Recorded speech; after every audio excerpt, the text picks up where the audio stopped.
Hello mga kaibigan! Welcome po sa aking YouTube channel. Kung bago ka pa lang sa aking channel, please do subscribe. Click the button down below and click all the notifications para ma-update ka pag may mga bago tayong video. Baka hindi ka pa nakasubscribe, subscribe ka na. Basa tayo ng mga ilang katanungan dito. Sabi ni Bonsai, Sir, ask ko lang po, naka-zero minimum spend ako sa GGives. 3 loans availed na po. Settle ko sana yung isa kahapon, nakalagay. More loans available for you soon. Mga ilang araw po mawawala yung gray out non amount nakalagay sa GGives ko. Naku, pagka ganun, ibig sabihin hindi mo pa pwedeng magamit ang iyong GGives, no? At kahit bayaran mo na o i-advance full payment mo yung GGives mo na malapit na mag-due o malapit na ma-closed, aba, hindi pa rin yan guaranteed na magkakaroon ka ng eligibility sa iyong GGives. Kaya hintay-hintay ka lang. Sir, nakapag full payment na po ako tapos bumalik sa 1,000 yung pwede kong ma-loan. Dati 5,000. Bakit po bumalik sa 1K? Kasi nga nag full payment ka. Ito ba'y advance?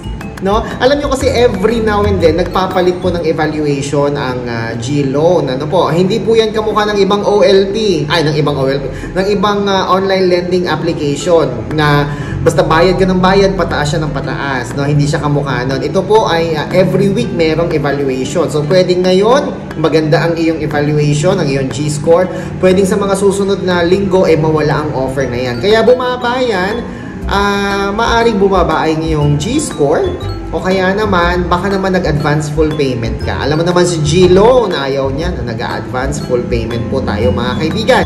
Ilan po ang interest ng GGives sa 3,000? Sana po masagot Sir DJ Chico. Actually, ang GGives po ay meron silang 0%, no? Depende kung naka-promo. Kasi minsan may promo, may gimmick si GGives na 0% o mismong yung plan o yung in-avail ninyo na product or service ay naka 0% installment on GGives. Meron kasing ganon, 0%.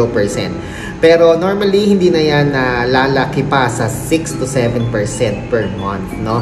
Minsan 1%, 1.5, 2.66. Depende po. Makikita nyo naman po yan sa iyong GGives management page.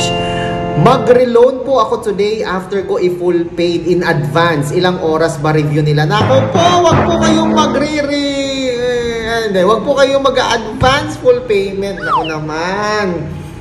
Pag nag-advance full payment po kayo sa G-Loan at wala naman pong offer sa inyo, may scam po kayo.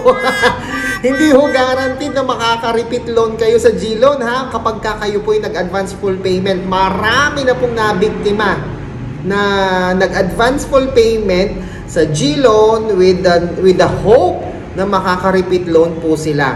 At ang sinasabi po ni G-Loan, 4 to 7 days after your full payment, saka mo malalaman kung ikaw ay eligible. I mean, malalaman mo kung eligible. Ibig sabihin, default, hindi ka na naman eligible. Tandaan nyo yan guys, ha? Kapag kayo po ay nag-full payment sa G-Loan, ang default niya palagi, kayo po ay hindi eligible. So, hihintayin mo ulit na ikaw ay maging eligible. No? Subject po iyan sa weekly evaluation po ng G-Loan. Okay ba yan? May katanungan po ba kayo? Please comment down below. Ako po si Chico. Enjoy the rest of the day and God bless po.